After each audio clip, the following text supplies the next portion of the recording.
Hi, my name is Katie Kirkpatrick, and I am an Organizational and Professional Communications major at Kennesaw State University. This video is an assignment for my Foundations in Leadership class with Dr. Green. We were tasked with interviewing a leader and summarizing the interview. At first, I didn't know where to start. I don't have many good leaders outside of my family. However, my roommate suggested that I talk to her boss, and her name is Nicole Gincarelli, and she is a full-time store manager at a local shoe store called DSW, which stands for the Designer Shoe Warehouse. I called the store and set up a meeting on November 5th at 3 p.m. with Nicole. We met on her break, and she invited me into the manager's office where we sat down. I opened my bag and pulled out my interview questions and asked her if she was ready to begin.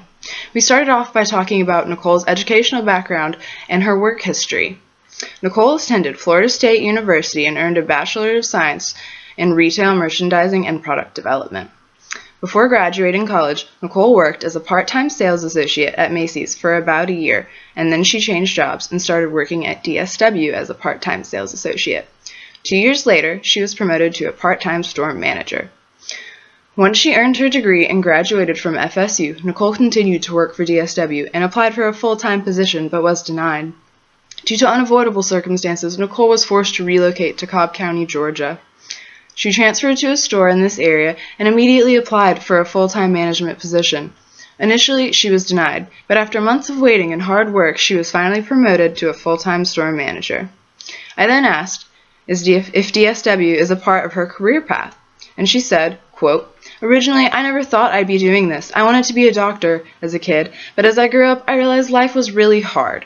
I had worked at 2 different retail jobs and enjoyed fashion, so I switched my degree, and DSW has opened a lot of doors for me." End quote. Next, I asked her if she planned on going higher in her position at DSW, and she said yes, she does. She has been a manager for 7 years and has had 2 wonderful children during that time. Now they're in school, and she aspires to be the district manager of DSW's. We then discussed her major job responsibilities, and they include delegating tasks among the sales associates, working to reach the daily store metric goals in customer service, making sure all associates get breaks and follow the schedules, unloading and processing shipments, working products onto the floor and shelves, opening and closing the store, which includes opening and closing the registers, and sending daily reports.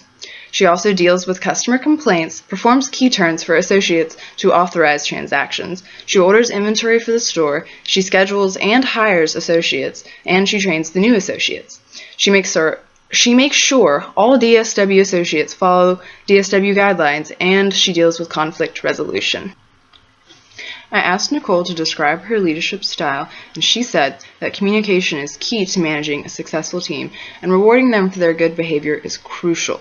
It is also important to communicate effectively to your associates when they do something wrong in order to correct them. You have to be courteous and understanding of employees. They're humans and they have certain needs, and through communication, we can all meet each other's needs. I asked her what she focuses on when she's leading, and she said, quote, "I try to be a positive leader and strive for customer and associate satisfaction, as well as reaching store metric goals," end quote.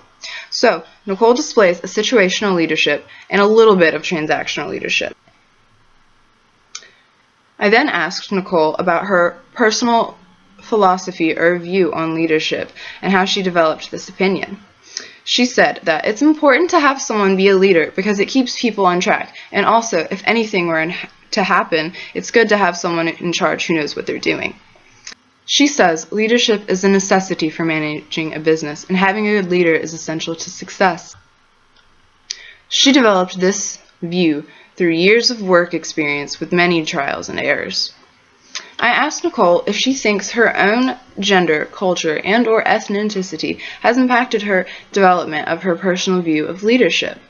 She said, quote, "Being a woman, it's sometimes hard for people to take you seriously, so you have to overcome that and show how you are a strong and capable leader," end quote. Next, we spoke about how she, as a leader, interacts with her followers. She said that she always strives for politeness in interactions and tries to be a positive role model to her associates. When she is delegating tasks, she makes sure that her associates aren't super busy, and then she nicely asks them to do the task. She's found that politeness is the key to having a good work relationship, but being polite isn't always an option. I asked her about her thoughts on group process and leadership, and she said that working in groups is good because you can combine all different kinds of minds and ideas to accomplish a task. Next, I asked about the practical day-to-day issues of leadership that she deals with and what some of her ethical responsibilities include. Nicole said that pushback, or resistance to listen and follow, is a problem because sometimes you'll have people who don't want to listen to you and you have to handle it in a mature manner even though you don't want to. She's had to learn a lot of restraint with this job, and as far as her ethical responsibilities go, she makes sure that employees are following company guidelines and that the customer is happy and satisfied with their service. Then, I asked her if there were any particularly difficult challenges she's had to face as a leader. She replied by saying that the most difficult and annoying challenge that she faces on a daily basis is customers getting angry at employees. She must satisfy the ridiculous customer and then console her employee, and it's a never-ending task. She also has a hard time getting some people to take her seriously as a female manager. She's overcome these challenges by being a positive, strong leader who communicates well and shows restraint. Finally, I asked her if she had any advice or tips for me as a student studying leadership. She told me to be kind and positive. Being negative will impact everyone around you, and it makes for a negative work environment, which is never good. Also, be understanding and recognize that your employees are individuals with a life outside of work. Acknowledge your employees' needs in a mutual respectful form. Thank you, and that concludes my interview.